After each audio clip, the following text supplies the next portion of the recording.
30 nœuds. J'ai une trinquette de riz. Et la houle de travers, 3 mètres.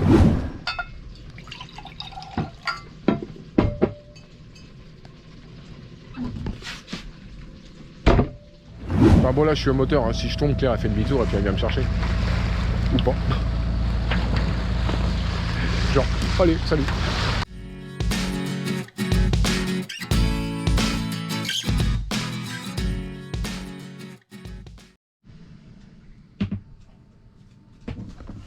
Bon, et ben ce soir c'est soirée pizza. Voilà, donc une petite pâte, quelques petits ingrédients qui restent au fond du frigo. Et ça va être, voilà. Ça va être nickel. Hein? On va se régaler. Ça vous plaît? C'est moi qui l'ai fait. Non. Bon bah voilà, petite pizza grillée, regardez ça. Avec des petits morceaux de chèvre et de chorizo. Pas bon ça, avec du petit jambon, des champignons, une petite salade. Et voilà. Allez, bon appétit, à plus. Et alors là, comme tous les soirs, il y a toujours un petit paquebot là qui arrive. Et là, ce soir, il y en a 2. Ça fait un barouf d'enfer en plus. Incroyable. Bon, vous n'allez pas me voir, mais en attendant, c'est dingue le nombre de passagers qui rentrent et qui sortent par jour sur Funchal. Le côté tourisme, c'est énorme. C'est là, on voit bien, hein, il y a 2. Je vais faire un gros plan, mais là, il y a 2 paquebots. Un avec, allez, on va dire 3-4 000 personnes et l'autre 5-6 000. Facile. C'est des trucs énormes. Et encore, je dis ça à pif, hein. Mais bon, la vue est sympa. La nuit. Bon, les petits loulous, je sais pas si vous allez voir, mais on a ce qu'on appelle des anatifs.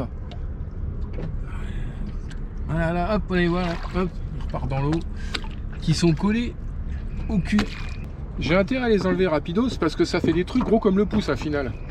Donc là, je vais pas pouvoir le faire là tout complètement, je vais pas. Mais dès qu'on va être en Canaries, plouf dans l'eau et grattage de la coque obligatoire. Parce que alors là, je vais me retrouver avec une barbichette énorme. Ça freine à mort, ça. Hein. Ça fait vraiment un gros coquillage qui est collé avec un espèce de petit pédoncule, on va dire, et qui flotte comme ça, dans la flotte. Et ça fait un truc qui est balèze. Enfin, il y en a qui sont gros comme mon pouce. Hein.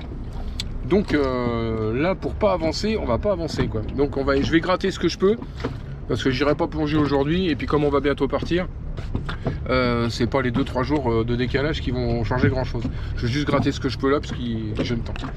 Bon allez, j'ai préparé mon engin de mort, spatule comme ça pour gratter vraiment. Hop. On se débrouille comme on peut. Et puis après, j'irai gratter avec ma combi de plongée. Voilà. En attendant, j'ai mon assistante là-haut, là, qui est là, qui va tenir l'annexe pour pas que je me sauve. Au cas où, hein. Si j'allais voir les filles, aller boire l'apéro. Bon allez, c'est parti, on gratte. Bon j'ai gratté ce que j'ai pu sur les bords, parce que si on plonge pas, en fait on peut pas aller en dessous. Enfin on peut pas gratter grand chose de l'annexe. J'ai fait le tour vite fait, j'en ai enlevé un petit peu. Bon, là ça veut dire combi, palme, masse, tuba, et on y va quoi.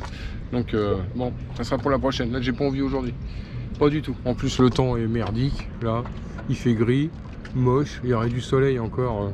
Là, l'eau elle est même pas transparente, nickel. C'est moche tout ça. Voilà. Bon. J'ai pas envie. Bon, et on fera ça plus tard. Allez. Bon là on a un petit peu de vent là. La chaîne elle est tendue. Alors évidemment on a de la place partout là. On est tout seul au mouillage. Sauf que il y a un mec qui s'est mis juste derrière. Voilà. Donc là il est à 20 mètres derrière. Il y a une place pas possible partout. Et le mec il s'est collé à mon cul. Donc si par hasard moi je dérape, je lui rentre dedans direct. Sans déconner. Il y a de la place partout.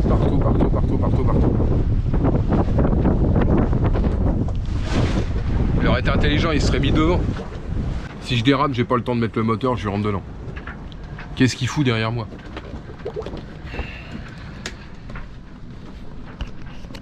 sans déconner. Un Français en plus. Putain, merde. C'est le délire. Oh. J'ai fabriqué des petites sacoches pour mettre les bidons d'eau à l'extérieur.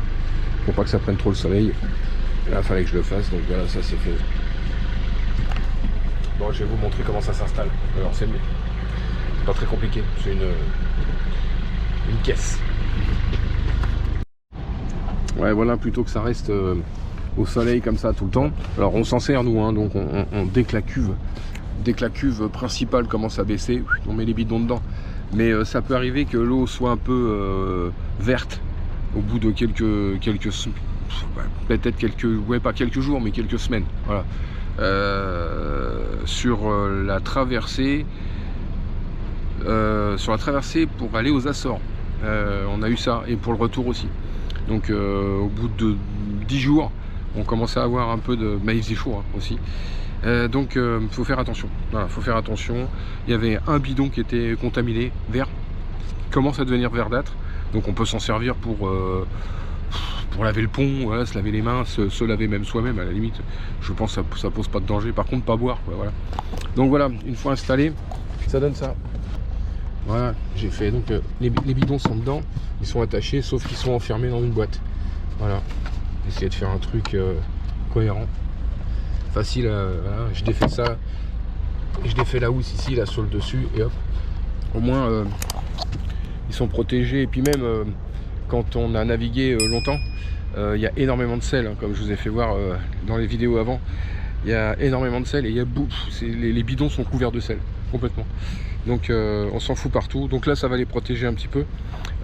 Ça c'est de la marque, hein, c'est Eda je crois qui fait ça, ces bidons là. Ils sont très très bien, hein. Franchement ils sont très très bien, étanches, nickel, anti-UV, machin et tout ce qu'on veut. Mais lumière, soleil, plus chaleur, voilà, ça finit par verdir. Donc là l'eau elle est toute propre, on l'a mis, celle-là on l'a remplie hier. Donc je vais mettre mon petit truc là pour le protéger. Et puis voilà. Bon comme je dis, hein, c'est pas parfait un peu. Parce que bon, hein, on fait avec ce qu'on a. De toute façon je sais que ce tissu là il va cramer parce que c'est le même tissu que les trucs des hublots. Et au bout de, je sais pas, 2 ans, je crois que c'est 2 ans, ça a complètement cramé, déchiré.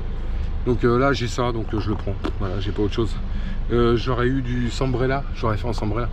Enfin si je l'ai refait en Sambrella, bien carré, nickel. Un peu plus sophistiqué peut-être, avec des scratchs. Là bon, ouais, c'est protégé. Voilà. Ça fait quelques mois que je les ai fait ceux-là. Là. Ils changent déjà de couleur. Dingue hein. Ça crame vite le soleil, hein. Ça crame vite. Ce que je vais m'attaquer surtout maintenant, c'est peut-être la housse. Là je l'ai enlevé là, je vais voir si j'ai assez de tissu pour faire une housse. Là c'est un peu plus compliqué. Enfin c'est pas compliqué à faire, c'est compliqué d'avoir la quantité de tissu. Parce que là il y a de la longueur quand même. Je sais pas si je vais avoir assez, je sais pas. Ouais, je vais calculer ça, je vais voir. Bon ça sera une autre étape, hein, pas aujourd'hui. Voilà. Là il fait beau là. On était obligé de remettre un petit peu le moteur là tout à l'heure, un petit peu pour charger les batteries. Là on a un rayon de soleil, il faisait gris tout le temps quoi. Au bout de 2-3 jours, 2 jours, on manque de batterie. Que des panneaux solaires, 400 watts, c'est pas assez. Il faut le double, ou alors un truc à côté, une éolienne, quelque chose quoi. Enfin il faut un autre appoint, quelque chose. Le groupe électrogène, moi il est tout petit, hein, il fait 700 ou 800 watts, un truc comme ça, c'est tout petit. C'est un petit truc que j'avais acheté 50 balles à Brico machin, je sais pas quoi. Ça marche, hein, ça fait, voilà, ça dépanne. Ça fait un barouf d'enfer, c'est nul, c'est un truc de chantier. Hein. Enfin moi j'ai acheté ça pour mon chantier, enfin pour les chantiers. Et puis ça dépanne quand tu as besoin d'une perceuse, d'une scie sauteuse ou d'une connerie quoi, voilà. Alors maintenant que j'ai l'abouti, je dirais en attendant, voilà. Mais il n'est pas assez puissant pour charger l'abouti. L'abouti elle accepte pas. Elle charge entre 1000 et 2000 ampères.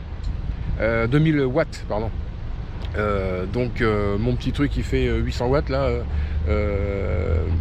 elle tire même pas dessus quoi. Elle tire même pas dessus. Elle s'aperçoit qu'il n'y a pas assez de jus pour faire. Elle se met même pas en route. Enfin je ne peux pas charger avec mon groupe. Voilà. Donc ça sera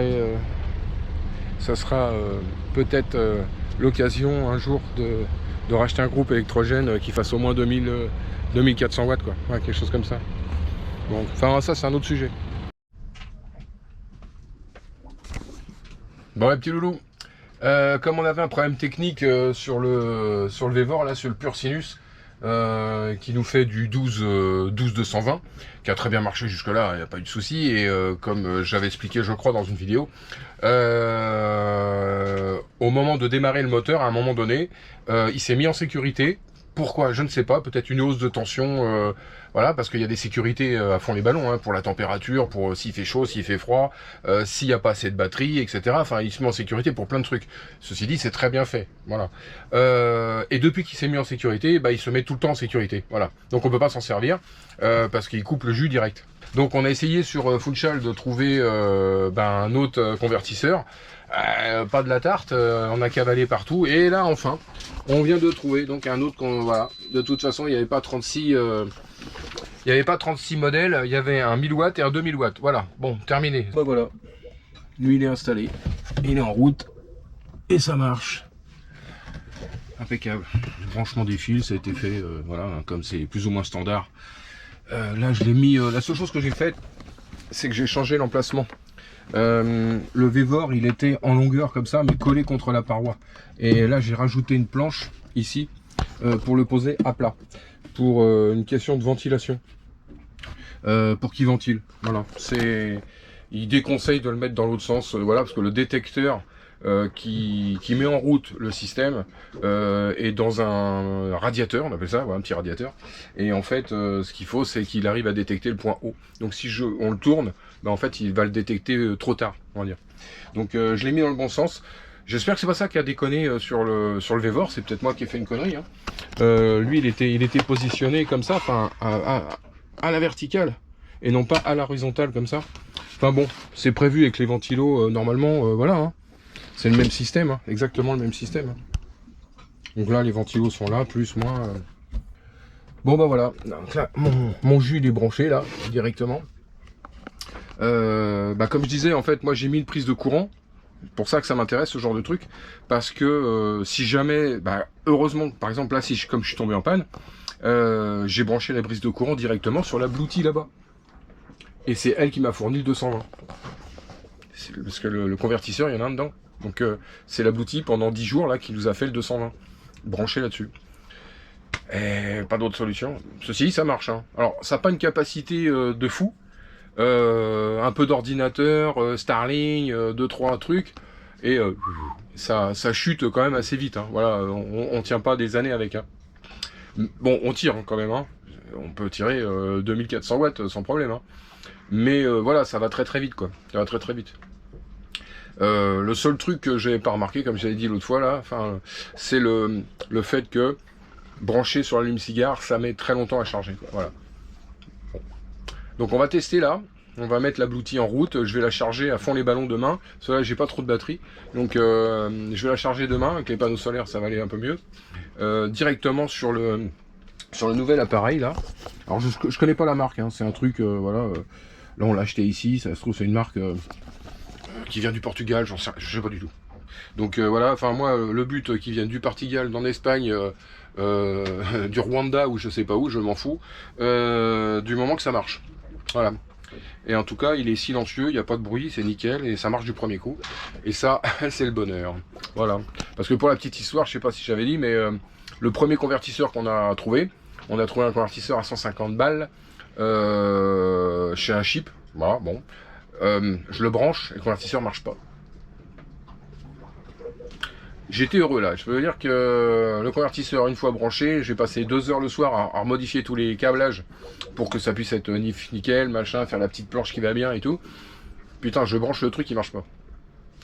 Retour à l'envoyeur, excusez-nous, on n'en a pas d'autres, voilà.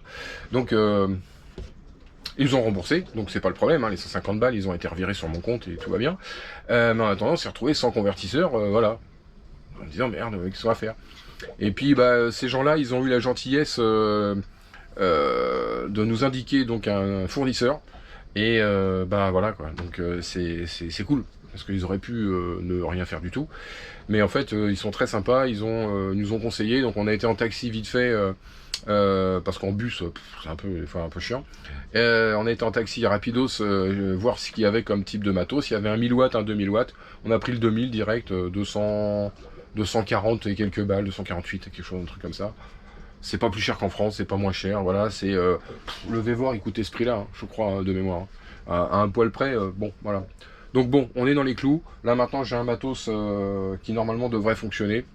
J'espère qu'en démarrant le moteur, il va pas disjoncter comme le Vévor il a fait, quoi. Voilà. Parce qu'au départ, ça marchait bien, il n'y a pas de souci, hein, pas de souci. Bon, bah allez, on va tester ce truc-là, et puis après, bah voilà, maintenant on n'a plus qu'à partir, parce qu'il reste, là le bateau est prêt, hein, on attendait ce truc-là, c'est tout, hein, on attendait que le convertisseur pour pouvoir brancher Starlink et tous ces machins-là en navigation après, hein. Voilà, parce que, comme je disais, la Bluetooth, c'est trop... C'est bien, ça dépanne, c'est formidable, franchement, ça marche très très bien. Mais la capacité de batterie, il faudrait que ça soit un petit chouïa un petit peu plus. Malgré qu'on ait tiré fort. Bon, allez, je vais pas non plus taper dessus, ça marche vraiment bien. Ouais. Enfin, en tout cas, nous a bien dépanné et je suis très très content de l'avoir eu. Vraiment, coup de bol. Parce que sinon, on était coincé pendant 10 jours avec pas de 220, quoi. Bon, les petits loulous, allez, je vais mettre en route mon frigo, mon machin, je vais pouvoir enfin revivre un petit peu avec mon 220. Allez, à plus tard. Salut. Bon, vous voyez le bateau là? Et ça, c'est mon ancre. Le mec, il a acheté l'encre au-dessus de la mienne. Et ça donne ça. Donc là, le mec, il a acheté l'encre. Il est à 20 mètres.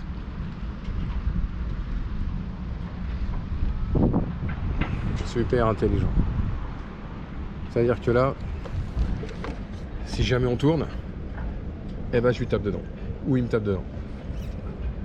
Il y a des cons quand même, hein.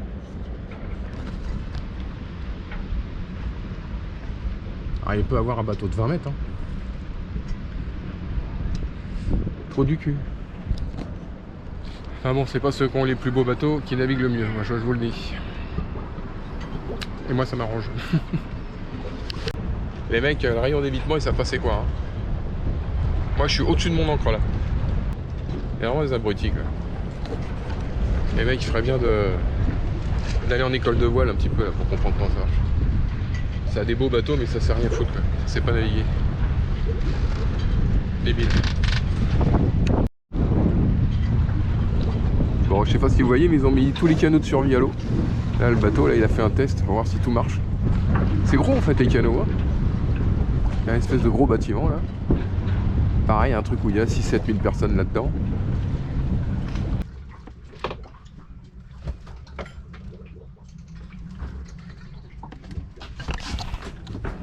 Bon, le mouillage de Funchal est très rouleur quand même, hein. Ça se voit, on a la cuisinière là qui arrête pas de bouger dans tous les sens. C'est incroyable, on n'est pas en navigation, on est au mouillage. C'est un truc de fou, quoi. Ça devient très chiant, on va dire. Ça devient très chiant parce que c'est tout le temps. Là, ça fait un peu plus d'une semaine qu'on est là. Et c'est tout le temps.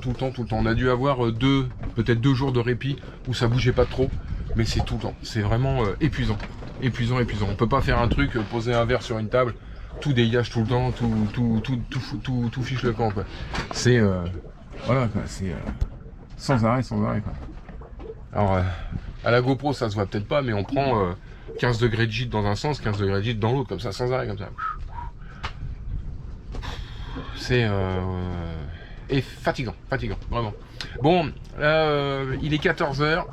On a préparé le bateau pour partir sur les Canaries, donc on s'en va sur Gran Canaria, Las Palmas. On a 240 000 à faire, 248 je crois exactement.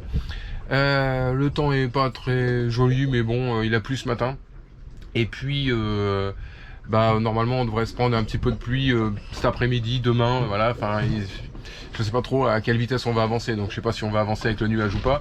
Enfin bon, on verra bien si on peut éviter. Et puis on a un coup de vent mercredi, là on est dimanche, on a un coup de vent mardi, mercredi, un truc comme ça. Donc ça serait bien qu'on soit arrivé vers le sud pour éviter le coup de vent et passer et qu'on le laisse derrière. Voilà. Enfin, quand je dis coup de vent, c'est un 25-30 nœuds, quoi. Voilà. Si on peut l'éviter, on descend. Bon bah allez, on va préparer le bateau là, on va mettre en route et puis bon on y va. Voilà, direction Grande Canaria. Alors effectivement on n'a pas pu visiter la totalité de l'île voilà sur Madère, because manque de budget déjà. Et puis on a acheté pour à peu près 400-500 € de matériel pour le bateau, dont le convertisseur qui nous a déjà coûté pas loin de 250 balles. Donc voilà, donc tout ça mis bout à bout fait que on n'avait pas les ronds pour louer une bagnole et puis faire ce qu'on avait à faire. C'est dommage parce que l'île est très jolie, très touristique vraiment. Ils vivent que de ça, hein, là, sans déconner. Voilà, c'est à fond les ballons. Et mais c'est très joli quand même. Voilà, différent des Açores, voilà, mais très joli. J'aurais bien aimé visiter, voilà, mais bon, là, les pépettes, voilà, et puis là, le mauvais temps arrive. Ils annoncent, donc, comme je disais, la semaine prochaine, un coup de vent, donc on va plutôt foutre le camp vers le sud et puis laisser passer le coup de vent. Si on n'aura pas de toute façon forcément les moyens d'aller dans un port. On restera au mouillage, et ça m'embête d'avoir 35 nœuds dans un port, surtout dans le port de Funchal, enfin là ici au mouillage, parce que déjà quand il n'y a pas de vent, il y a de la houle à crever. Et alors j'imagine avec 35 nœuds, il doit y avoir 1 mètre de houle qui rentre dans le truc, ça doit être intenable. Voilà. Bon, j'ai même pas envie d'essayer. Bon allez, nous on se casse, on va dans le sud, et puis on va faire peut-être, là on visitera peut-être plutôt Grand Canaria. Voilà, et puis la Gomera. Voilà, je sais pas, on va essayer d'en faire au moins 2 ou 3. On va essayer de voir ce qu'on peut faire financièrement, ce que ça peut faire. Voilà, si c'est cher ou pas cher la location de bagnole là-bas, on verra. Bon allez, on dégage.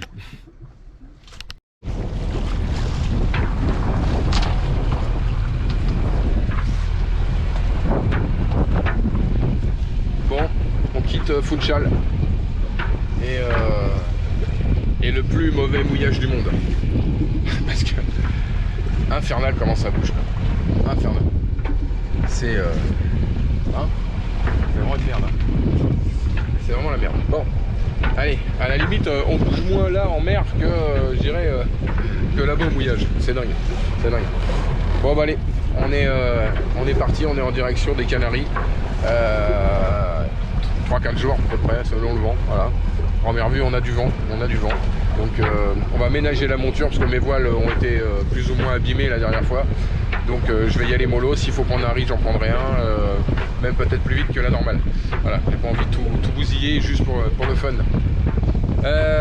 Voilà, qui veut voyager loin ménage sa monture. Bon, on va surtout bien ménager la monture parce que là, j'ai pas envie de me péter un jeu de voile, surtout que j'ai pas trop les moyens pour ça. Voilà. Bon les petits loulous, allez, s'il y a un truc sympa à voir, je vous fais voir. Voilà. Et puis s'il y a une tempête, bah tant pis, il y a une tempête. Hein. Non, il n'y a pas de tempête, hein. Je crois qu'il y a maximum 25 nœuds, je crois. 25, 30 nœuds, un truc comme ça. C'est pas. Il y a un petit 5, 6, 7 peut-être, il va se pointer là. Donc on va voir, on mettra en conséquence.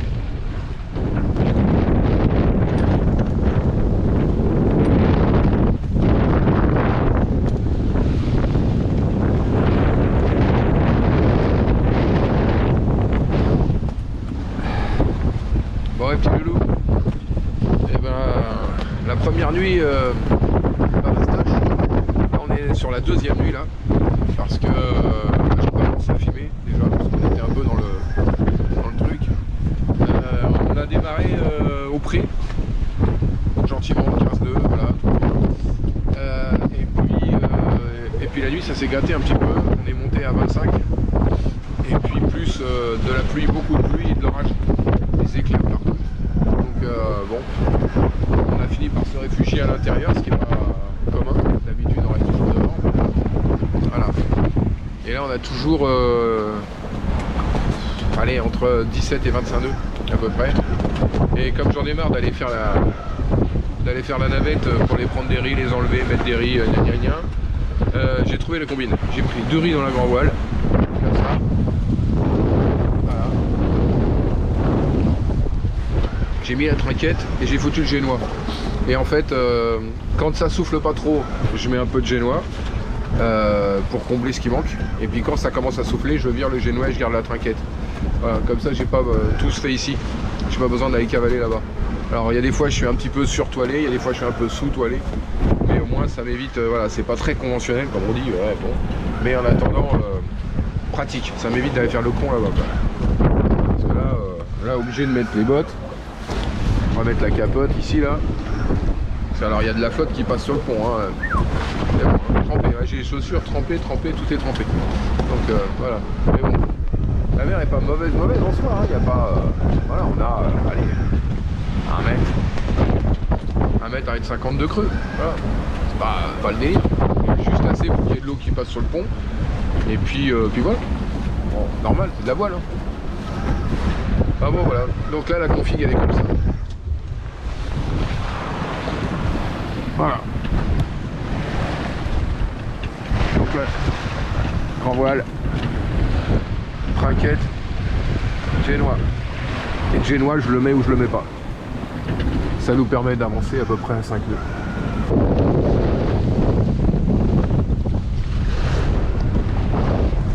Bon, ils annoncent un coup de vent pour fin de journée cette nuit. Donc c'est pour ça que j'ai tout laissé là. 2 riz dans la grand voile et la trinquette, si jamais ça souffle, ils annoncent du 25-30. Donc bon. Enfin sur Windy, donc je sais pas, on verra. On verra.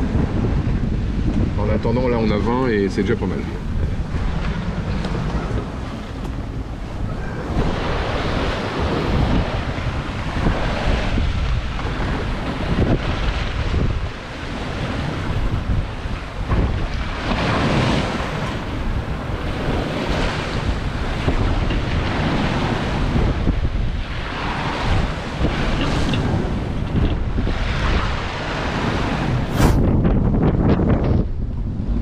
On a 30 nœuds. J'ai une trinquette de riz. Et la houle de travers, 3 mètres. Match.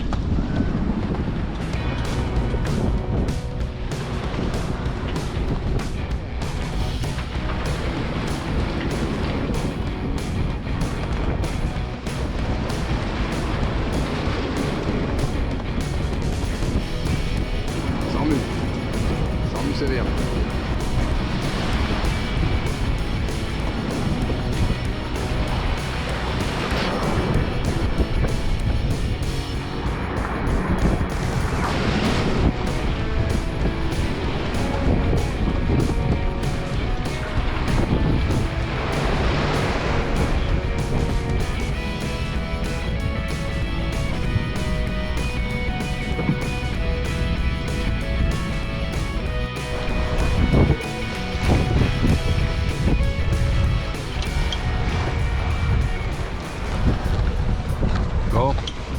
Bon, on est revenu à notre configuration d'origine. 2 riz dans la GV, la trinquette et le génois sorti à moitié. Because là on vient de terminer un bon coup de vent qui a duré 24 heures. On est passé de 20, 25, 30. Mettre de l'autre côté. Le soleil. On est repassé de 30 à 25 à 20. Voilà, 24 heures. Donc on est resté trinquette et grand voile de riz pendant 24 heures. On s'est pris un grain. Alors quelque chose, ça a duré qu'un quart d'heure. Hein. Mais alors de la flotte. Hein. Puis alors, à mon avis, on a dépassé les 35 nœuds là. Pendant un tout petit un laps de temps très court. Mais juste assez pour que ça tartine bien. Quoi. Non, parce que là, même avec la trinquette.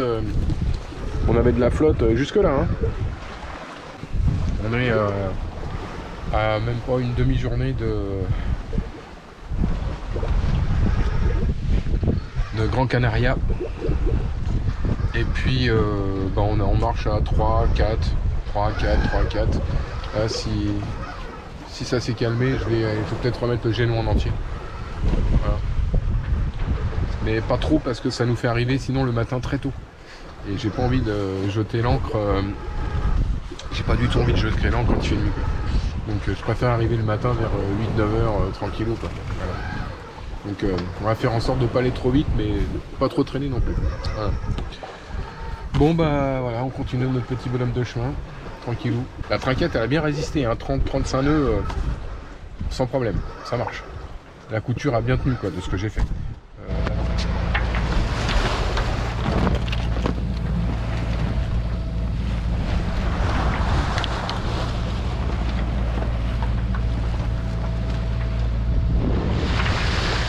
Non. Ah. J'ai un petit peu à l'avant. Je sais pas si on va bien voir, mais on voit Grande Canaria là devant et Tenerife qui doit être là-bas. Bon, on est au moteur. Because pas de vent, voilà, comme d'hab. On a que dalle, ça se voit, de toute façon les drapeaux ils bougent pas. Il n'y a rien qui bouge. Donc putain, ça bouge quand même. Il y a un peu de, il y a 2,50 m de houle qui nous pousse. C'est bien. Qui pousse au cul là. Donc on fait des surfs. Mais c'est un petit peu de côté, donc ça nous brinque-balle un peu. Ce qui fait que faut faire attention à pas perdre l'équilibre, c'est pas si stable. Voilà. Bon on aura mis 4 jours. On a marché 2 bonnes journées bien comme il faut. Et puis là on est passé de 30 nœuds de vent à 25, à 20, 10, 5. Et puis 5. Voilà. Donc on n'avance pas. Donc si on veut être là-bas ce soir, on met un coup de moteur. Voilà, tant pis. Chaque fois c'est la même quoi. On est à 30 000 là. On va pas repasser une nuit en mer, 30 000 quoi, merde. Donc là on fait un coup de moteur et puis faut arriver à Grande Canaria. Voilà. Faut arriver à Las Palmas. Bon. Ah bah nickel. Bon. 3e archipel.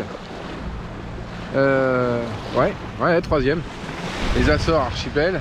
Madère archipel. Madère archipel, ouais. Canaries archipel. Cap-Vert archipel. Joli. Bon, on va pas remettre les pieds sur la terre tout de suite. C'est que des îles. Bon, on va voir si c'est bien. J'espère qu'on aura un petit peu de budget pour visiter un petit peu. Voilà, faire un petit quelque chose quand même. Parce que Madère, malheureusement, on n'a pas eu le pognon pour ça, quoi. Donc quand t'as pas de pognon, tu restes bloqué et puis voilà, quoi. Tu peux pas louer une bagnole pour... voilà. La priorité c'est de bouffer et de mettre du gasoil. Déjà. C'est dommage. Bon, on y retournera peut-être hein, un jour. Là j'espère qu'on pourra visiter un petit peu quoi. Voilà. La Gomera par exemple, pas bien. Bon, on va voir ce qu'il y a à voir. C'est le pognon qui fait la loi hein, quand même. Hein. Évidemment. Hein. C'est le nerf de la guerre. Le fric et l'énergie à bord. Là on a remis le moteur parce qu'on voulait arriver, mais on est surtout aussi parce que 400 watts de panneaux solaires quand t'es 3 jours, là aujourd'hui il y a du soleil, tout va bien, mais on a eu plusieurs jours sans soleil, et le problème c'est que sans soleil ça charge pas quoi. On charge 10% des batteries dans la journée, et on en bouffe 15 ou 20%, avec le pilote, avec les instruments, tout quoi. Donc on est en moins quelque chose tous les jours quoi. Donc au bout de 3-4 jours, ça y est, c'est bon, on est arrivé à 55% de batterie. Ne voulant pas dépasser les 50% pour pas les abîmer, bah, on est obligé de mettre le moteur pour charger quoi. Puis le moteur il met un temps fou en fait, mais c'est dingue hein, parce que il charge, normalement je crois qu'il fait 70 ampères l'alternateur, mais il charge jamais 70 ampères en fait. Il charge dans le mieux 50, vraiment. Et il tourne après en moyenne comme là il est, on est à 12 volts 8 et donc il va monter jusqu'à 13 volts quelque chose et donc il va charger à 25 ampères. Donc 25 ampères quand tu as 200 ampères en moins dans les batteries, bah, il faut minimum un paquet d'heures, il faut 8 heures quoi, pour charger. Ça me paraît bizarre quoi. Enfin, bon. Je vais essayer avec le chargeur, je m'en suis jamais servi du chargeur du bateau. Parce que j'ai un chargeur qui était dedans à l'origine, 25 ampères. C'est pas un gros truc mais bon c'est toujours 25 ampères, hein. C'est pas pire que ce que j'ai là. Et je vais le mettre sur le groupe pour voir si ça marche. J'ai jamais essayé. Parce que j'ai toujours eu du jus, j'ai toujours eu assez quoi. Donc bon les petits loulous, la mer est super belle.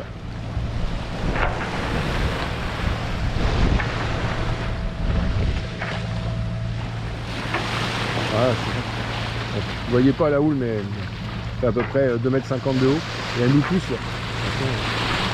Vous voyez, hop, chaque fois qu'il y a une vague c'est la houle qui pousse.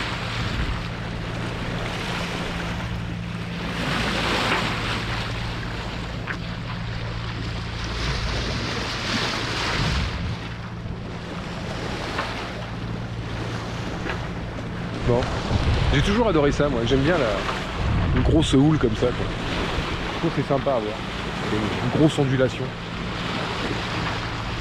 Bon. Bon, sinon, faites pas ce que je fais. Hein. Mettez un gilet et puis attachez-vous. Là, celui-là, je suis bien ancré là. Mais bon, ça bouge un petit peu, ça va. C'est chouette. Mais n'empêche que toujours les gilets, toujours attachés au bateau, toujours. Hein? Facile, ouais, on a vite fait de perdre l'équilibre. Mais toujours bien se tenir. Une main pour toi, une main pour le bateau. Enfin bon, là je suis au moteur, hein. Si je tombe, Claire elle fait demi-tour et puis elle vient me chercher. Ou pas. Genre, allez, salut. Impec. Bon, il y a des osios les gars. Vous savez ce que ça veut dire s'il y a des osios? Ça veut dire qu'il y a des poiscailles. Donc je vais balancer une ligne de pêche. On va pêcher de la dorade coryphène ou de la bonite ou je sais pas quoi. Allez, je vais rebalancer mon petit leurre là qui a bien marché l'autre coup là. Et là je vais pas me faire baiser. Si jamais je prends une toute petite dorade coryphène, eh ben je la bouffe quand même. Voilà, je la ferai au four. Même petite, je vais la manger. Après tout, hein, voilà. On mange pas de la viande tous les jours. Bon, allez, à plus tard. Et puis je vous fais voir si j'ai un poisson. Bon, la dernière fois, c'est avec ça que je les ai attrapés. J'ai vu le même que ça, en long comme ça là. Donc si je retombe dessus, ça vaut 30 balles. Mais je l'achète très bien parce que lui il a marché 3 fois déjà. J'ai chopé 3 poiscailles avec ça. Alors c'est pas des petits. Je vais réessayer avec les poulpes après. Mais bon, en attendant ça a marché. Celui-là il a marché. Chromé comme ça là avec la tête rouge. Je sais pas, ça a marché. Allez, je balance.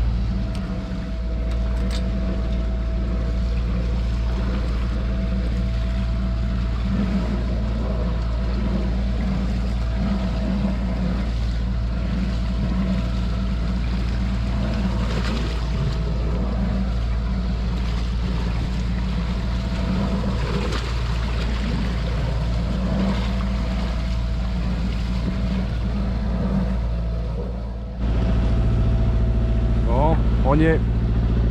Le port est en face, ça va, et puis le mouillage est juste derrière. Bon, on voit à peine la côte là. Et puis on a Tenerife de l'autre côté là. C'est assez près l'un de l'autre quand même. Ouais, dans une petite heure on y est. Ah, c'est bon. J'espère qu'il y a de la place au mouillage. J'espère. Ah, il y a du cargo en tout cas.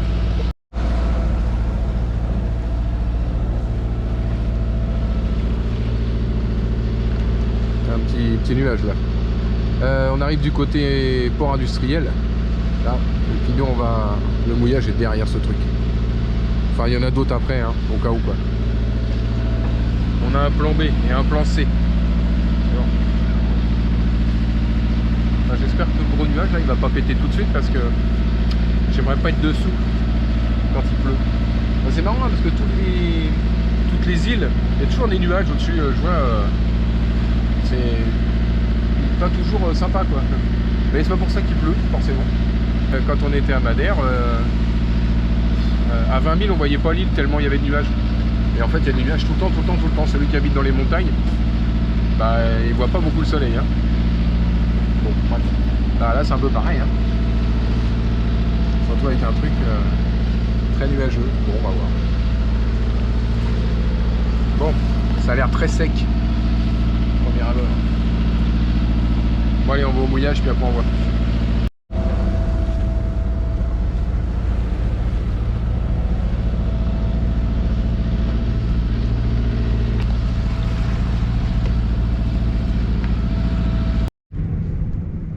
Bon, port industriel par là. Et ça ici, c'est le mouillage.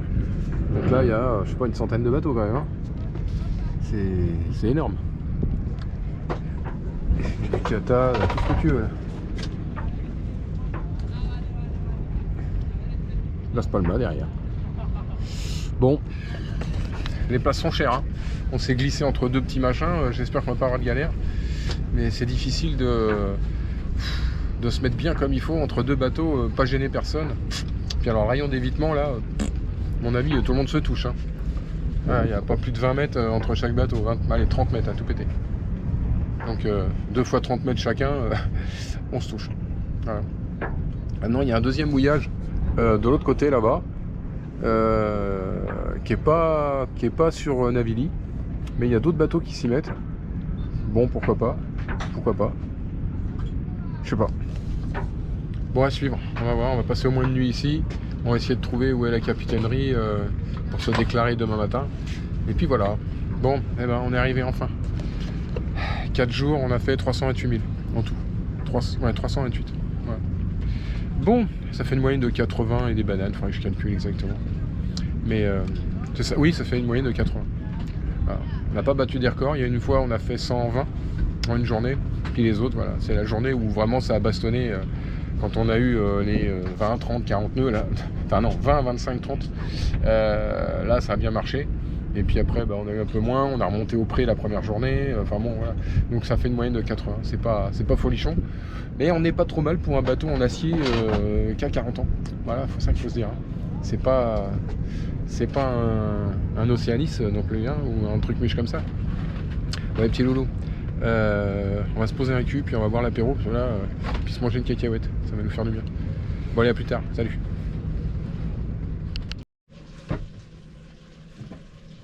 Ah, voilà les petits loulous, depuis le mois de mai que j'ai cette bouteille de rhum cannelée, offerte gentiment par Gillian, mon copain moustache. Eh bien, je n'ai pas bu une goutte de ce rhum. Ce soir, nous sommes à Las Palmas et donc je vais, pour la première fois, mettre mon nez dedans. Donc je vais vite la refermer après parce que sinon je vais la descendre. Donc voilà. Encore un grand merci.